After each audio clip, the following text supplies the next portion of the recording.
Antes desse episódio começar, você tem que se ligar que ele faz parte da campanha Hashtag o Podcast é Delas 2021, uma campanha criada para promover a maior participação e promoção de mulheres no podcast. Aproveite e procure pela hashtag nas suas redes sociais para encontrar muitos outros programas. Compartilhe esse episódio com todo mundo que você conhece. Este podcast é recomendado apenas para maiores de 18 anos. Sexo Explícito. Um podcast para você gozar a vida.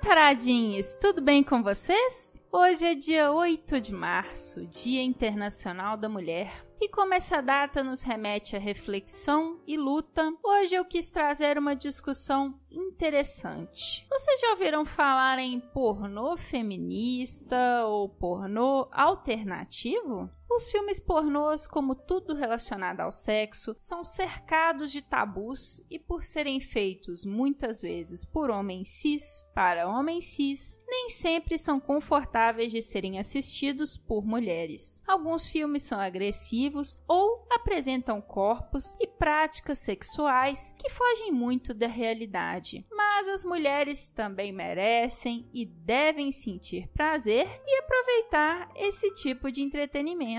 Desde que a diretora sueca Erika Lust deu uma palestra em 2014 falando sobre a necessidade de mudanças na pornografia, fala-se em pornô feminista ou alternativo, feito por e para mulheres. Mas será que isso existe? É possível fazer um consumo mais ético da pornografia? Hoje a gente vai conversar com duas mulheres, uma que pesquisa essa indústria e outra que trabalhou nessa indústria. Mas antes, um aviso. Este mês começam as nossas primeiras recompensas para os assinantes de R$10 no PicPay. Nós teremos o sorteio do nosso primeiro brinquedo erótico hoje pelo Instagram do podcast e teremos a nossa primeira live exclusiva pelo YouTube no dia 25 com um tema que será escolhido pelos assinantes. Quem recebe a newsletter já sabe que eu sugeri 3 temas para serem escolhidos, 3 temas muito bons. Então aproveita e já começa a contribuir. As recompensas serão trimestrais. A jornalista e mestranda em pornografia, Marília Souza Santos, está estudando o consumo da pornografia por mulheres e esclarece que, ao contrário do que o senso comum pensa, mulheres têm interesse e consomem pornografia, apesar desse assunto não ser tópico de conversa entre as pessoas.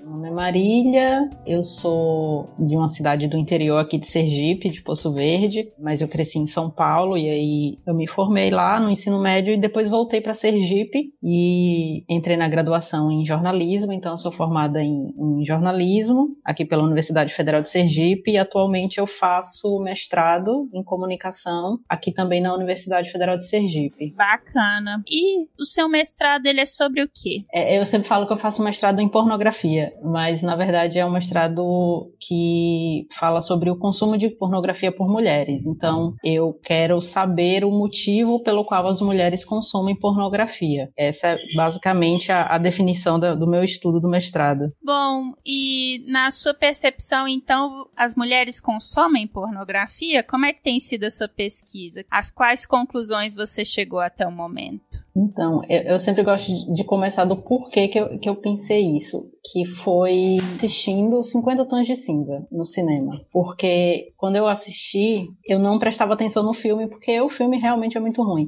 mas eu olhava para as mulheres que estavam no cinema, o quanto elas estavam empolgadas e maravilhadas com aquilo, e aí eu comecei a pensar que esse conteúdo erótico e pornográfico para as mulheres é qualquer coisa que anime elas minimamente. Então eu fiquei pensando, a gente não tem muita alternativa na vida, a gente se contenta com qualquer coisa. E aí eu comecei a pensar um pouco sobre isso, aí eu escrevi o projeto para o mestrado, que tinha muito a ver com 50 Tons de Cinza, mas que foi abandonado assim drasticamente, essa ideia de estudar baseada em 50 Tons de Cinza, né? E aí eu comecei a pesquisar também sobre as questões tanto da censura, dos estudos que falam que tem que acabar com a pornografia, do porquê e tudo isso, que foi algo que eu tive um contato também que eu não tinha antes, sobre as discussões feministas que envolvem a pornografia como um todo. E aí também existem dados que mostram que as mulheres consomem pornografia. Tipo, o Pornhub,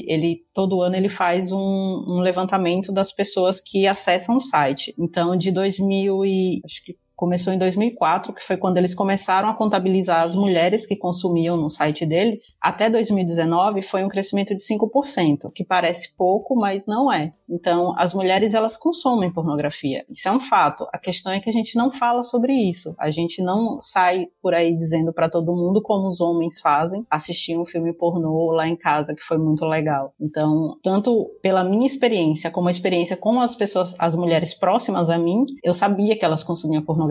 E aí, no estudo, eu tenho um primeiro contato com elas, que é um contato através do questionário, em que elas se afirmam como consumidoras. Existe lá o parâmetro para que elas se afirmem a frequência, como elas consomem, por que elas consomem. E aí, no segundo momento, eu faço entrevista com elas, que elas realmente me mostraram que elas consomem pornografia porque elas querem, elas gostam de assistir esse tipo de conteúdo, algumas meramente para masturbação, e outras não, outras assistem apenas como entretenimento, como se fosse um filme comum. A pornografia na vida das mulheres, ela sempre esteve presente. A questão é que a gente nunca ouve falar sobre isso, assim, porque sempre foi negado pra gente esse tipo de conteúdo. E aí entra na questão também do conteúdo ser violento pra gente e a gente acaba se afastando naturalmente. Interessante você falar sobre isso e dar a referência de 50 Tons de Cinza. O que essas mulheres com as quais você conversou consideram como sendo pornografia? Como é que você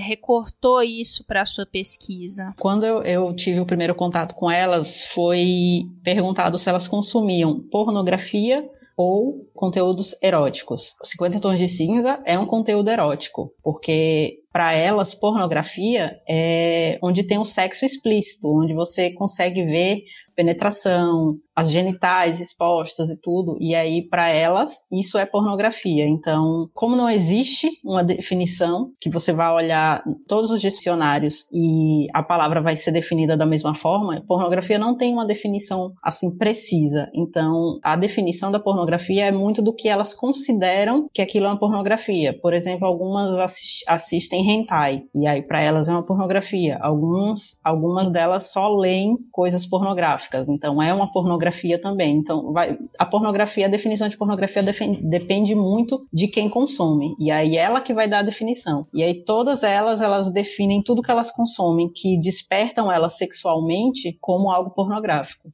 Interessante. Bom, eu vi no seu Twitter que você colocou um questionário sobre consumo de pornografia por mulheres, né? Mais ou menos quantas mulheres responderam até o momento e em que contexto esse questionário vai ser usado dentro do seu trabalho? Então, como é uma pesquisa qualitativa, o questionário ele serve mais para eu conseguir ter o primeiro contato para poder reunir as mulheres para fazer a entrevista, que é o que vai me interessar mais na minha pesquisa. Até o momento que eu precisei recolher essas informações, ter contato com as mulheres, 142 mulheres tinham respondido. Então, era um questionário aberto, que não se limitava apenas aqui para Aracaju, então tinham mulheres de outros estados que responderam, que eu sei que não é algo que vai me dar uma totalidade das mulheres brasileiras, mas foi um alcance maior do que eu esperava, inclusive. E aí, para a entrevista, 70 mulheres se dispuseram a fazer a entrevista. E aí, em época de pandemia, em época de prazos apertados do mestrado, porque a pandemia parou o mundo, mas a gente da academia não pode parar, porque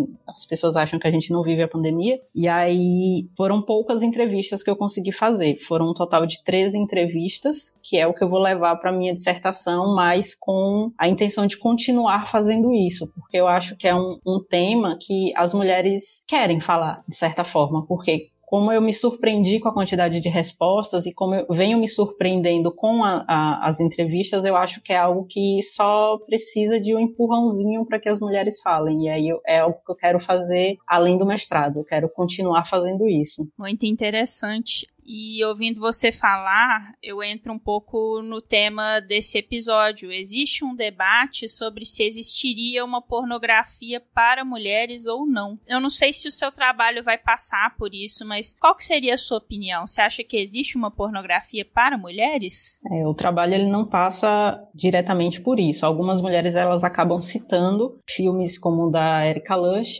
que ela se considera uma pornógrafa alternativa, ela nem considera que é uma pornografia feminista, mas que existe esse termo. Eu também não acho que exista uma pornografia feminista, porque pornografia é pornografia, assim, sabe? Você querer demarcar ela como feminista em meio a tanto debate que existe dentro do próprio feminismo sobre a pornografia, eu acho muita presunção da pessoa, assim, a pessoa tem que estar muito cheia de si para falar sobre isso. Mas eu não acho que existe uma pornografia feminista no termo como é falado. Eu acho que existe uma pornografia alternativa, uma pornografia que você pode consumir e sentir prazer e não sentir repulsa como a pornografia mainstream que a gente está acostumado todos os dias. Eu não sou uma feminista contra a pornografia, eu não acho que ela deve acabar. De certa forma, eu acho que a gente precisa de estímulos. E aí, o que eu acho que tem que acontecer é esse processo de ressignificação das coisas. Porque no próprio movimento feminista, a gente defende que as mulheres têm que ocupar todos os lugares, todos os espaços para poder ressignificá-los. E aí eu fico pensando que por que só com a pornografia isso tem que ser deixado de lado, tem que ficar de fora, só esse processo. E aí a pornografia, pelas respostas que eu tive e pela experiência que eu tenho, porque eu também sou uma consumidora de pornografia, eu consigo não só me estimular sexualmente, mas conhecer meu corpo, conhecer meus limites, conhecer coisas que não me é falado no dia a dia. Então a pornografia ela tem um papel importante também. E aí eu acho que existir esse tipo de pornô que você consegue consumir sem se sentir agredida, eu acho que é válido. Eu acho muito bacana você falar sobre isso, porque, né, de fato, esse pornô que tem mais visibilidade na mídia, ele, para muitas mulheres, ele é excludente e agressivo. E aí eu entro na minha próxima pergunta. O que você acha que essa pornografia mainstream precisa mudar para ser mais amigável para ser consumida por mais mulheres? Então, essa questão também da violência, se me permitir falar um episódio da minha vida que foi o que me fez dar um estalo também do porquê eu queria fazer, porquê eu queria estudar isso. Quando eu tinha um namorado e eu disse pra ele que eu gostava de consumir pornografia, ele achou um absurdo tão grande que ele falava que, não era concedido pra mim a graça de poder assistir pornografia. Então ele falou, ok, se você gosta de pornografia, eu vou trazer um filme pra gente assistir. E eu fiz, ok. E aí ele chega com um filme de 1 hora de duração com representações de estupro. O nome do filme já era, fazendo alusão a estupro o tempo todo, porque a intenção dele era que eu sentisse repulsa por aquilo e não quisesse mais assistir, porque para ele era muito mais cômodo que eu não me estimulasse sexualmente com outra coisa, a não ser ele. E aí isso foi uma coisa também que me fez pensar muito sobre a pornografia. Eu acho que a pornografia, para ela ser um pouco menos agressiva, eu não consigo visualizar a pornografia ideal, porque o prazer e o sexo varia de cada pessoa sente prazer com uma coisa. Pode existir mulheres também que se sentem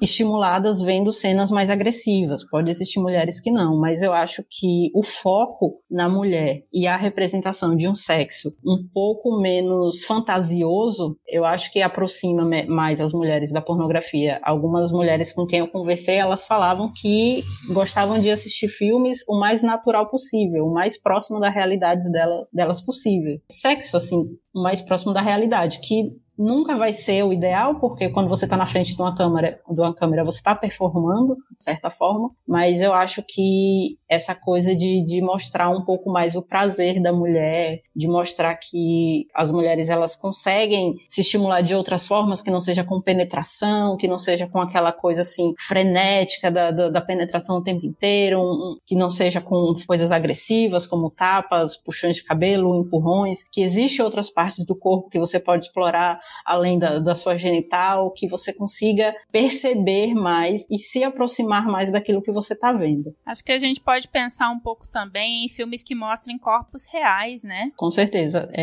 Eu conversei com algumas meninas também que elas falavam sobre isso, sobre elas não se verem naquilo, porque elas só veem mulheres magras, com seios grandes, com bundas grandes e que tem um padrão de rosto, um padrão de corpo e um padrão até de, sei lá, do gemido, é o mesmo padrão. E aí elas não se viam naquilo. Então, eu acho que a representação dos corpos é algo também que aproxima a gente desse tipo de conteúdo. A própria Erika Lush, ela tenta fazer nos filmes dela. Ela não faz assim, tipo, ela não consegue representar tudo. Às vezes eu assisto uns para poder me empolgar com o mestrado de novo, porque o processo é assim. E aí eu percebo que existe uma repetição também que beira o mainstream, mas ainda consegue ser menos violento do que o mainstream. E aí as representações dos corpos eu acho que é uma coisa que deve ser abordada. Inclusive tirar o estigma de alguns corpos que vêm sendo reforçados nessa pornografia mainstream, tipo o homem negro que tem uma genital enorme, a mulher negra que aguenta tudo e qualquer coisa. Eu acho que esse tipo de pensamento no corpo de quem está fazendo a performance também é importante para que as pessoas se sintam mais confortáveis para consumir. E aí agora eu queria te perguntar o seguinte, uma mulher que esteja ouvindo a gente, nunca assistiu um filme pornô e pensa, então existem filmes que talvez eu possa assistir. Qual você recomendaria, assim, algum diretor específico, estúdio específico? Olha, essa pornografia alternativa, ela tem um problema que é a falta de acessibilidade para os conteúdos. São conteúdos pagos, na maioria das vezes. É muito difícil você encontrar um conteúdo gratuito na internet, como você encontra esses pornôs aí mais conhecidos normalmente. Mas eu recomendo a Erika Lush. Ela é uma diretora que eu gosto. Tem uma diretora também que ela já foi atriz da própria Erika Lush, que é a Paulita Papel, que eu acho que ela faz filmes também muito bons. E aqui no Brasil a gente tem a X-Plastic, a produtora X-Plastic, que ela tenta fazer esse tipo de filme. Ela tem um segmento dentro da produtora que ela se coloca como pornografia para a mulher, que aí existem vários termos, pornografia feminista, pornografia para mulher, pornografia alternativa, e aí se você buscar um pouco desses termos, pode ser que você encontre gratuitamente, mas a maioria deles é pago e eu acho isso um grande problema, porque não é um problema em si, assim, porque se você quer uma pornografia boa, para que você saiba que as pessoas estão recebendo de forma igualitária por aquilo, você tem que pagar por aquilo. Então, se você quiser procurar na internet sobre pornografia alternativa, você vai ter que, assim, ter um gastozinho a mais. Mas se você gosta desse tipo de conteúdo, se você quer experimentar esse tipo de conteúdo, eu acho que vale a pena. A questão é que pelo fato dela ser paga, ela não é tão difundida maciçamente quanto outro tipo de pornografia, né? Isso, esse é o problema, porque acaba ficando inacessível e aí as pessoas não conhecem. E elas acham que pornografia é só aquilo que tem nos sites gratuitos que você acessa em qualquer lugar, às vezes você acessa até sem querer. É só o problema de ser pago, mas fora isso, eu acho que pagar pela pornografia é algo que todo mundo deveria fazer. Acho que até no sentido, como você mesma falou, dos profissionais serem mais bem remunerados e tratados com mais dignidade, né? Exatamente, porque a gente acha que tudo ali na pornografia é uma encenação bonita, que você não se preocupa com aquela pessoa que está ali fazendo, você não sabe como é a rotina de trabalho, você não sabe como é que ela é recrutada, você não sabe como é que ela é tratada no estúdio, você não sabe como é a vida dela para ela estar ali. Então você acaba meio que perdendo um pouco dessa noção de personificar os atores que estão compondo a cena. Então, pensar que essas pessoas precisam ser dignamente pagas, pensar que essas pessoas precisam ser dignamente tratadas, porque é um trabalho como qualquer outro, porque, para mim, cinema pornô é cinema. Não tiro ele da sétima arte, como algumas pessoas fazem, que acham que só porque tem sexo não deve ser tratado como arte. Você tem que entender que a sua forma de consumir afeta a forma com que aquelas pessoas trabalham também. Bacana demais. Eu sei que nesse cenário de pandemia as coisas mudam muito, mas você tem perspectiva de apresentação do seu trabalho? Tenho, assim, já era para eu apresentar agora em fevereiro, mas justamente por conta da pandemia não vai acontecer. Eu pretendo terminar ele até maio. E aí, a minha ideia, assim, mirabolante, que eu gostaria muito que acontecesse, é de me aprofundar melhor após a defesa, porque você faz um trabalho acadêmico para que a academia avalie, mas a academia às vezes não avalia tanto pela necessidade que o público vai ter de ver aquilo. E aí, a minha proposta é que eu consiga aprofundar depois de maio, quando eu fizer a defesa, para poder divulgar com os dados um pouco mais redondinhos, pudesse até em forma de livro, que eu acho que é um tema que as pessoas poderiam ter interesse em algum momento. Eu com certeza acho que é um tema muito válido e muito interessante da gente debater. Bom, Marília, deixa os seus contatos para quem quiser conversar mais com você, tiver interesse em saber mais sobre o seu trabalho. Então, eu uso mais o Instagram, que é onde eu faço live sobre isso, falo um pouco também, faço alguns posts, que é o @Mari_Lias, com 2 S no final. E aí eu uso também o Twitter para falar um pouco, assim, vocês vão saber um pouco da minha vida, talvez, mas eu falo um pouco sobre o meu trabalho também, que é o @Marilias, com 2 S no final também. Sensacional. Bom, Marília, eu quero agradecer muito pelo seu tempo, conversar um pouquinho com a gente sobre esse tema e te desejar boa sorte na apresentação da sua defesa. Muito obrigada pelo convite, estou ansiosa para ouvir esse podcast.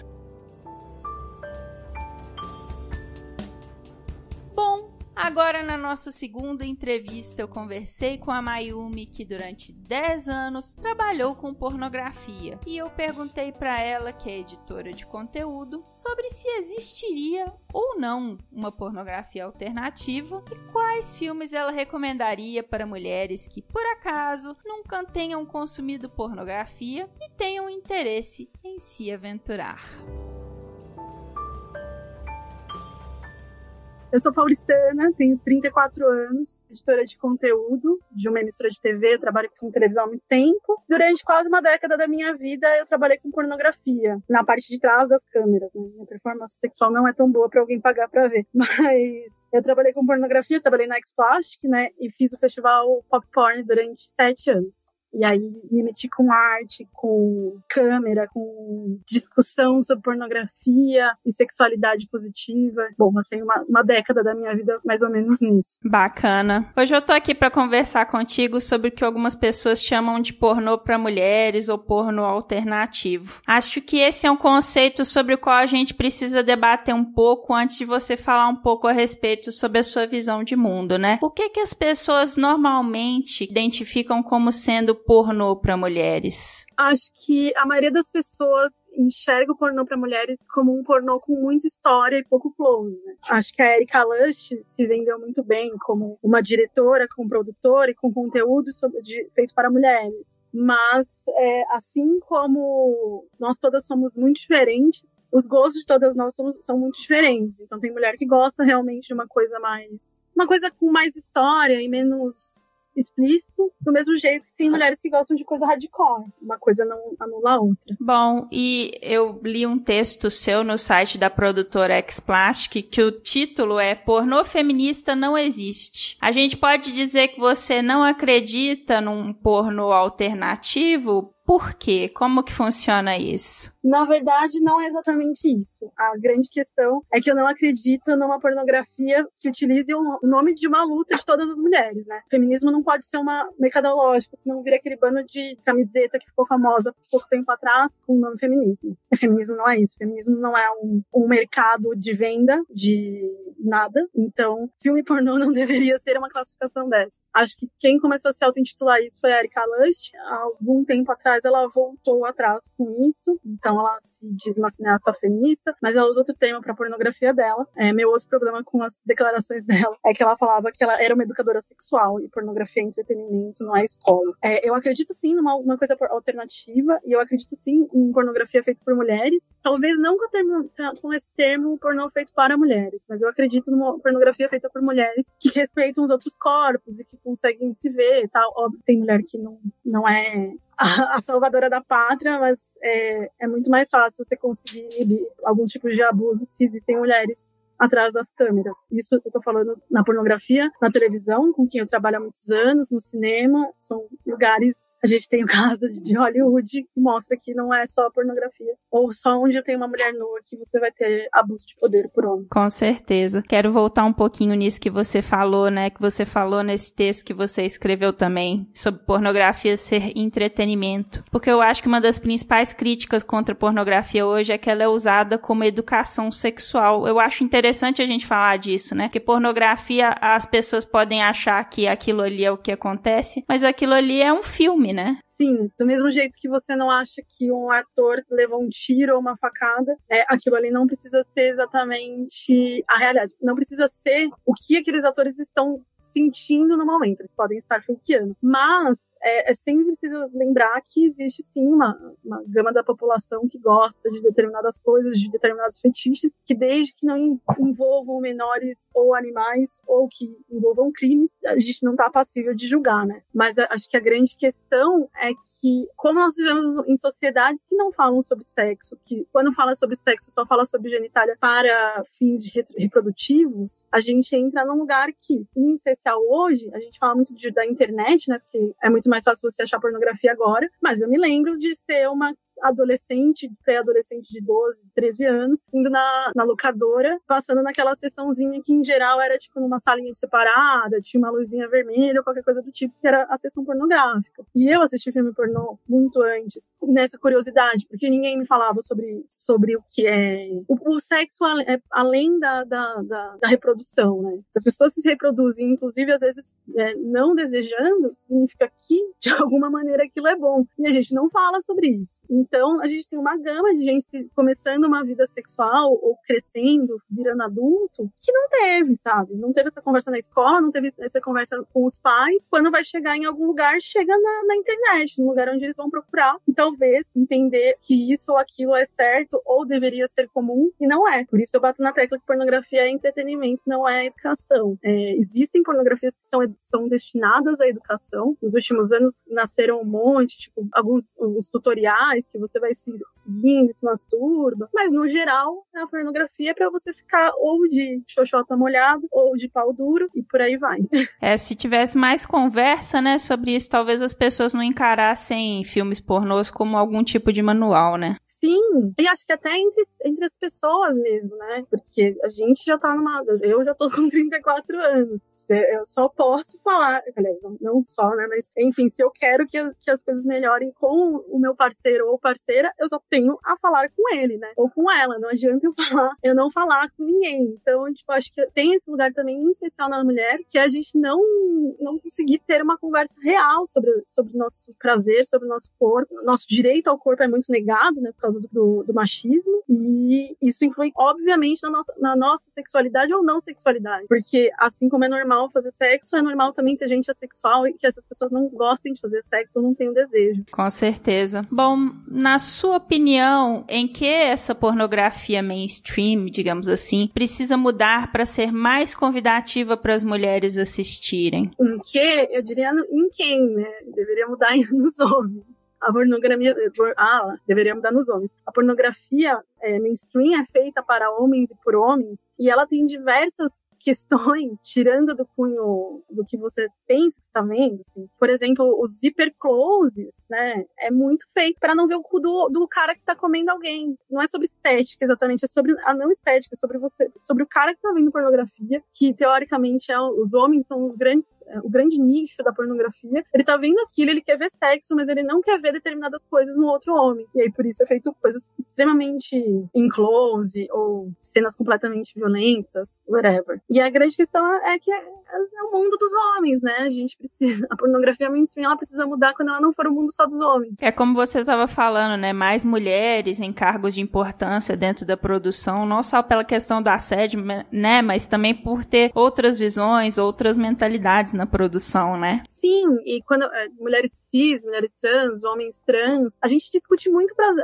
pouco o prazer de corpos dissidentes, né? Se você for ver, eu sou uma mulher, já fui uma gorda maior do que eu sou hoje, mas eu ainda sou uma mulher gorda. E se você for ver, o que você vê de pornografia com mulheres gordas está tão nichado quanto o que você vê de mulheres gordas em filme normal, em filme convencional. Óbvio, em suas categorias diferentes. Mas como no filme normal, da série normal, você vai ver uma mulher gorda engraçada, ou que sofre bullying, ou que não consegue ninguém, na pornografia você vai ver muitas vezes mulheres gordas em cenas muito mais pesadas, porque meio que padrão de todo mundo achar que se a mulher é gorda, ela tem que aguentar. E aguentar é aguentar, tipo, de tudo. Em especial também a parte da violência. E a gente precisa... Eu tô falando de corpo da mulher gorda, do mesmo jeito que você não vê um homem gordo fazendo filme pornô, do mesmo jeito que você raramente vê filme com mulheres e homens trans sem ser nichado e sem ser... O Brasil é o país que mais consome filmes de travestis e transexuais, e ainda assim não deixa de ser o país que mais mata. E a gente precisa falar sobre tudo isso. Com certeza. Um outro ponto que eu acho interessante a gente discutir, que eu não sei se as pessoas conhecem, né, é a questão da uberização dos atores e atrizes pornôs, né, e o quanto que a pirataria impactou na precarização da indústria como um todo, né? Sim, a internet, ela veio como uma grande forma de comunicação, todo mundo começa a ter acesso a quase tudo, tirando dinheiro. A internet é um lugar que você consegue bastante informação e consegue achar bastante coisa. Ela passa também a ser um lugar onde você para de poder se esconder, porque na década de 90, muitas mulheres gravavam filme pornô aqui com a promessa de que esses filmes pornôs não seriam vendidos no Brasil, e realmente não eram. Porém, com a vinda da internet, por exemplo, Two Girls, One Cup, se você não conhece, se você que está ouvindo não conhece este filme, não jogue no Google se você estiver no seu trabalho, nem perto dos seus pais, do seu pai, da sua mãe, da sua avó, mas enfim, Two Girls, One Cup é um filme nacional. Você tá brincando? Eu não sabia disso. É um filme nacional feito por um colecionador. O Brasil produziu muito filme para colecionador e muito filme hardcore, de zoofilia, num período aí da falta de legislação de algumas coisas. E a internet veio pra, tipo, ninguém, sabe? Hoje, você fez uma foto pelada, você vai na padaria e você vai encontrar alguém que te viu. E aí, a gente entra no outro lugar, né? Aqui, como nos Estados Unidos e muitos países, o direito a mulher ser um ser sexual que ganha dinheiro com isso, ele não existe. Então, se você tá fazendo um filme pornô, ou se você é prostituta, se você é trabalhadora sexual de qualquer lugar, você não pode falar amanhã que você não vai mais fazer e você vai conseguir um trabalho normal, porque é muito difícil. O preconceito da sociedade tá aí. Você tá estigmada, você tá julgada para um outro lugar. Então, tem essas atrizes, a maioria das que eu conheço hoje em dia quer continuar trabalhando, mas a gente tá numa época de pandemia, então não dá pra ficar saindo pra filmar. As produtoras não estão com grana pra filmar também. E aí o que acontece é, todos os atores e atrizes que eu conheço começam a abrir seus próprios canais em plataformas de vídeo adulto, que a maioria das pessoas conhece aí, online. Esses vídeos começaram a ser monetizados, só que isso gera uma outra ideia, porque, sei lá, se você tá ganhando $1.000 hoje, você tá ganhando R$5.000 no final do mês. Mas isso não é sobre ganhar dinheiro, isso é sobre o nosso dinheiro estar muito baixo. Então, é uma bola de neve, que óbvio que eu torço para que todo mundo consiga se sustentar e manter, mas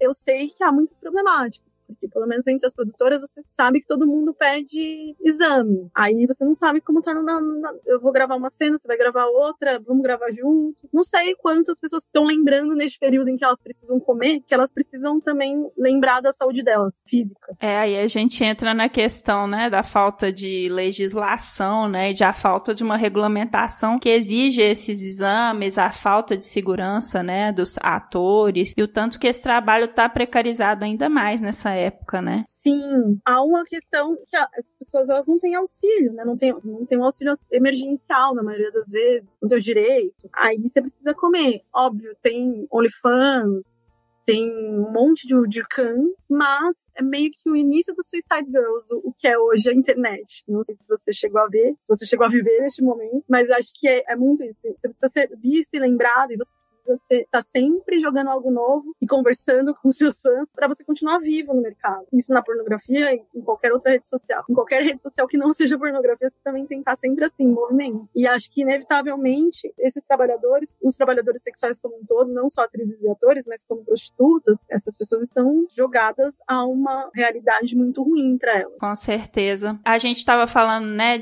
da dificuldade de recolocação no mercado de trabalho de uma pessoa que deseja deixar de ser ator, deixar de ser atriz pornô. Você conhece pessoas, ou talvez você mesma, que já tiveram que lidar com preconceito por trabalharem na indústria de filmes adultos? A primeira coisa que me falaram quando eu decidi entrar pra pornografia, isso eu nem fui trabalhar na frente das câmeras, né? Foi pra que eu nunca colocasse no meu currículo. E foi na pornografia que eu fiz as coisas mais divertidas e consegui ser convidada política no parlamento da Alemanha e consegui ganhar sei lá o quê e ganhar prêmio, etc e tal. Foi na pornografia, não foi no mercado normal, no mercado do meu trabalho A, que é como a gente chamava. Mas sempre me falaram pra não colocar. Eu nunca achei tranquilo não falar para as pessoas que estão me contratando que eu trabalhei nessa área, porque essa área me trouxe muito conhecimento técnico. Mas, assim, oficialmente no meu currículo, a pornografia não consta. Eu não tenho nenhum problema com o meu passado nela, mas eu sei que, dependendo do lugar onde ela caísse, o meu currículo caísse, eu nem seria selecionada. Eu conheço gente que resolveu se colocar no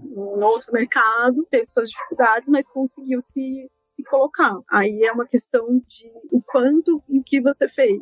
Quem tá no mainstream, você consegue, às vezes você não consegue, é bem difícil, assim. Ou você vai para um outro trabalho que também não seja que não te vejam, mas é muito mais sobre o preconceito da sociedade do que sobre o trabalho ser digno ou não. As pessoas estão lá, o corpo delas são delas, elas não estão sendo enganadas, elas estão recebendo o que elas foram renegociadas. Acho mais do que justo que elas possam escolher o que fazer com o corpo delas. Quando eu comecei a trabalhar na pornografia, essa era uma das minhas grandes conversas com os sócios da produtora que eu trabalhei, que era falar sobre como as meninas, em especial, né, muito novas, estavam começando a fazer ensaio fotográfico pelada, e chega uma hora que você não consegue mais comprar ensaio, porque você não vai comprar 10 ensaios da mesma pessoa num ano. E aí essa pessoa começava a querer fazer filme, aí primeiro fazer filme só lésbico, porque aí pra elas não era pornô, e depois entrar pro filme pornô, né, que tem homem e mulher. E era meio que uma ilusão, a gente discutia isso, porque, né, tá, você vai assinar um contrato com a gente, você sabe que você vai entrar na internet e nunca mais vai sair. Não é tão fácil fazer com que sumam as coisas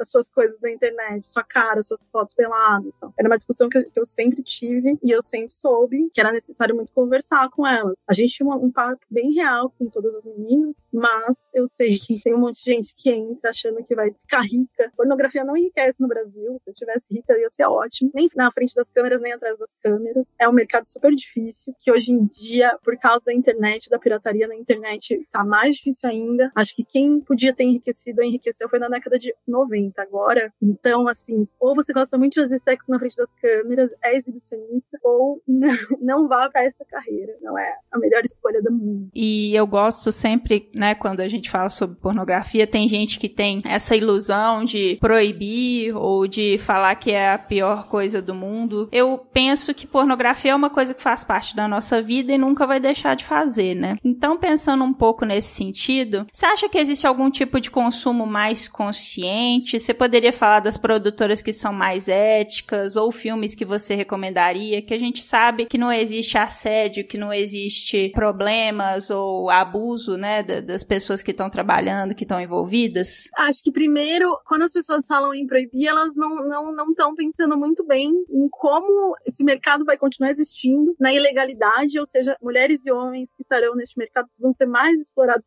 do que possivelmente eles são hoje. A proibição do trabalho sexual, e eu falo isso porque eu estive em países que é proibido o trabalho sexual, posso te dizer que eles continuam existindo, só que da pior maneira, né? Porque a mulher vai ser sempre a culpada e sempre vai ser castigada por isso, em lugares proibidos. Acho que o consumo ético é você consumir pagando, ou consumir sabendo que essas pessoas vão ser pagas. Então, se você vai eu não me sinto confortável de falar de outras produtoras que não sejam a X-Plastic, porque eu não trabalhei nelas. Eu não posso colocar nem minha mão pro fogo, nem queimar elas como um todo. Mas, assim, sabe? Realmente tem um monte de atriz e ator abrindo suas próprias produtoras, fazendo um conteúdo legal, jogando no Xvideos, ou no Pornhub, ou qualquer lugar desses, e que no canal deles você sabe que eles vão ser monetizados e por isso eles vão receber. Então, acho que a maneira ética é fazer desse jeito. Saiba que as pessoas que estão na frente da câmera curtem e querem estar ali, e saibam que elas também podem, que você pode pagar, né? Se você pagar pra assistir, com certeza a pessoa vai estar sendo remunerada. Fala um pouquinho da X-Plastic pra quem não conhece. A X-Plastic é uma produtora de outporn brasileira, que já deve ter seus 20 anos, que eu conheço ela há muitos anos.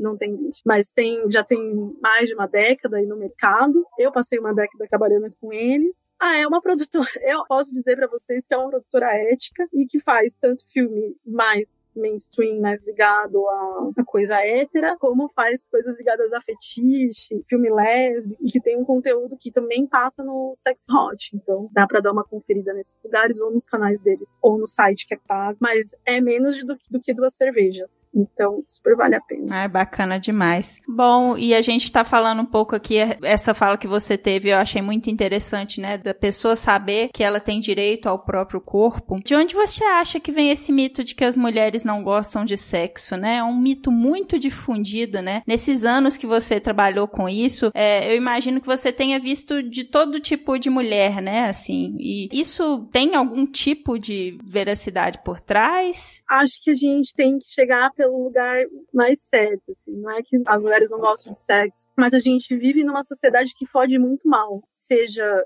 homem ou mulher, porque a gente se comunica muito mal sobre sexo. Agora eu tô falando de adultos, tá? As crianças, os adolescentes a gente fala depois. Mas a gente, enquanto adulto, a gente fode muito mal e fala muito mal, se comunica muito mal. É muito difícil você saber. Eu tenho 34 anos, sou feminista, as minhas amigas sabem disso, as minhas amigas são feministas, e vira e mexe, chegam conversas que você fala, meu Deus, a gente voltou pra 1998, eu tô em Sex and the City, sabe? Que é uma série que não casa mais com essa época, mas ainda existe isso. Ainda existe uma falta de comunicação, existe ainda cara que, sei lá, dá tapa na cara sem perguntar se a pessoa com quem ele tá transando quer. Tem mina que finge orgasmo ainda, porque, sei lá, não sei, pode ser um problema comigo. A gente tá numa sociedade que pode muito mal no Brasil. Então, essa questão do direito ao corpo é isso, né? Em especial nós mulheres. Esse ano já morreu uma influencer fazendo uma lipo que não precisava fazer, ela já era muito magra. E esse direito ao corpo, de achar que tá tudo bem estar gorda, com estria, magra, com pelo, é um direito que nós mulheres, em geral, estamos tentando adquirir agora. Porque até pouco tempo atrás, não, era naturalizado que nosso corpo nunca estaria bom o suficiente para satisfazer alguém. Quem dirá um homem, que é um ser tão especial na Terra, né? Então, acho que essa é uma questão da sociedade, de ter construído um lugar em que a mulher é tão inferior do que os homens, mas é também uma questão de transar mal. Quando a gente fala de sexo, a gente tem que falar sobre isso. Como a gente vive numa sociedade que se comunica muito mal, que não impõe suas regras antes. Eu sempre falo que eu fui pra Cuba, né, e eu transei com cubanos. E como é diferente a comunicação sobre sexo lá, do mesmo jeito que é diferente ter transar com um francês ou um italiano, ou sei lá. Não estou romantizando os outros caras e falando que o brasileiro não é. Porém, cara que é ok, ele já começa a conversa perguntando se tá tudo bem, o que vocês vão fazer, qual é o seu limite. A gente precisa falar sobre os nossos limites na cama, saca? E aí isso é saber do seu direito ao corpo. Porque na pornografia, quando você vai contratar uma atriz, né, pra fazer uma cena, sei lá, você quer fazer DP, você vai pagar mais, então você tem que avisar antes, porque vai estar em contrato. E a gente não faz isso, né? Enquanto civil. Pra transar, raramente a gente faz isso. Nossa, muito importante isso que você tá falando. Gostei muito de conversar com você. Foi uma conversa fantástica. E eu queria que você terminasse deixando seus contatos, caso alguém queira conhecer mais você, o seu trabalho. E eu vou colocar na descrição do episódio também. Ai, foi um prazer também, Pri. Eu vou deixar meu Twitter e meu Instagram. Prometo que eu vou voltar a escrever nesses lugares, porque eu tô bem relapsa, mas eu tô cheia de trabalho, mas é @Mayumi Maldita, Mayumi com E no final e não com I. Fantástico, muito obrigada por ter tirado um tempinho aí na sua rotina para conversar com a gente. Eu acho que as reflexões que você propôs são todas muito valiosas, espero que os ouvintes aprendam tanto quanto eu aprendi hoje. Ai, que bom que você gostou. Eu fico um pouco nervosa para falar, porque minha voz não é das melhores, mas Eu escrevi esse texto que estava na Explastic agora, para minha pós, porque meu professor me pediu para escrever, e acabei mandando pro pessoal da Explastic e a gente achou importante publicar, né? Porque eu acho que essa é a minha grande questão. Eu acho que o feminismo não é mercadológico. Vamos usar outros termos e não um termo que é de luta tão abrangente para todas nós, tão importante. Com certeza. Muito obrigada. Obrigada eu. Se toca.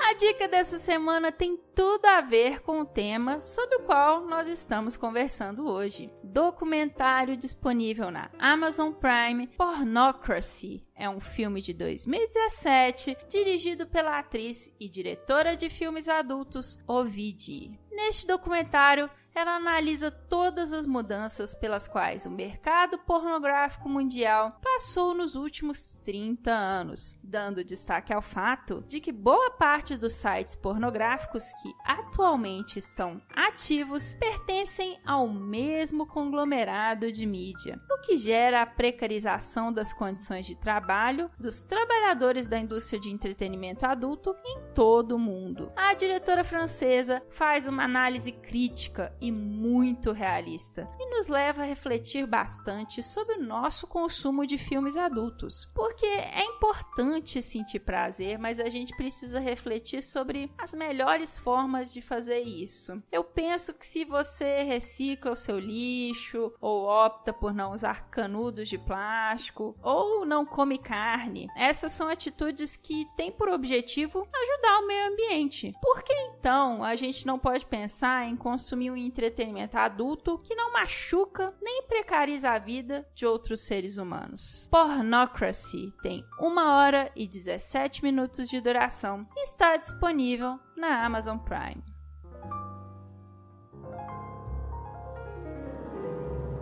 Quem conta um conto.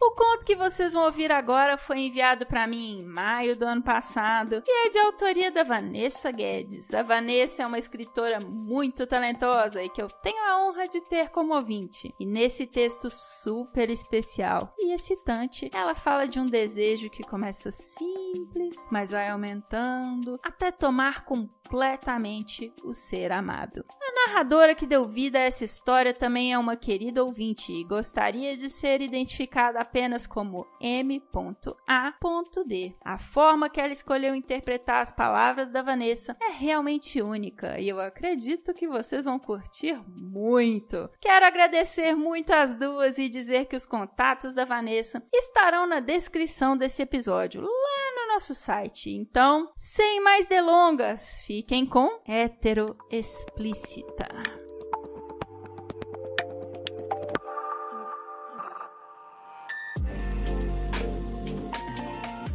Eu quero lamber todas as suas tatuagens, seguir tuas pintinhas de uma a outra com a língua, como quem liga os pontos, costura os poros, mapeia novas terras.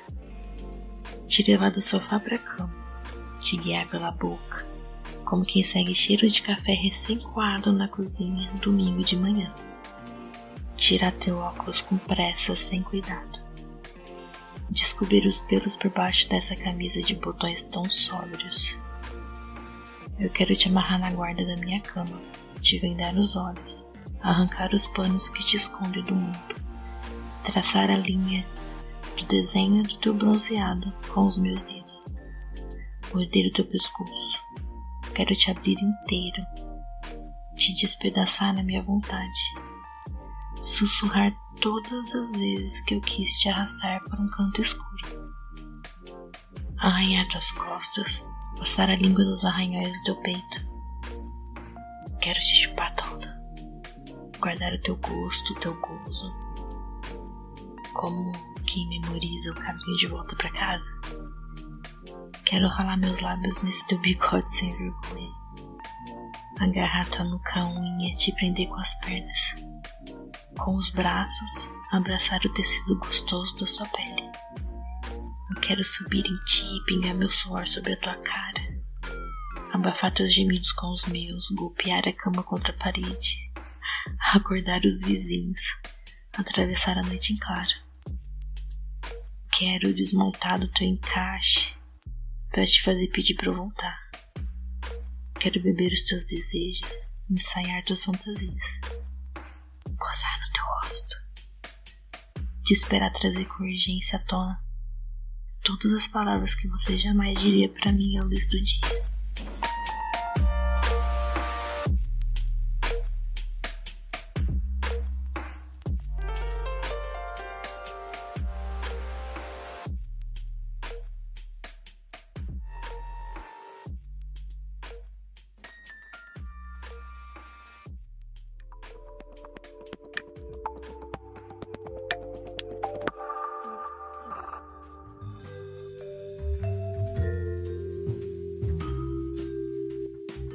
Esse foi mais um episódio do podcast Sexo Explícito. Foi bom pra você?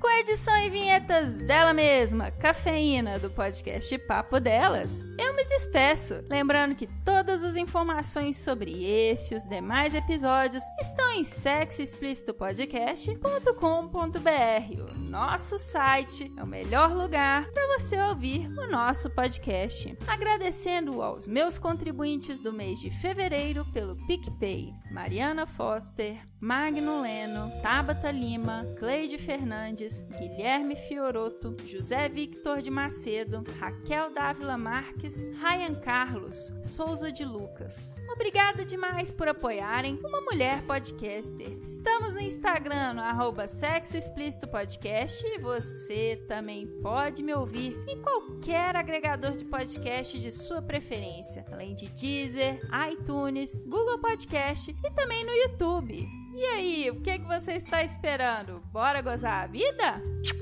Beijo!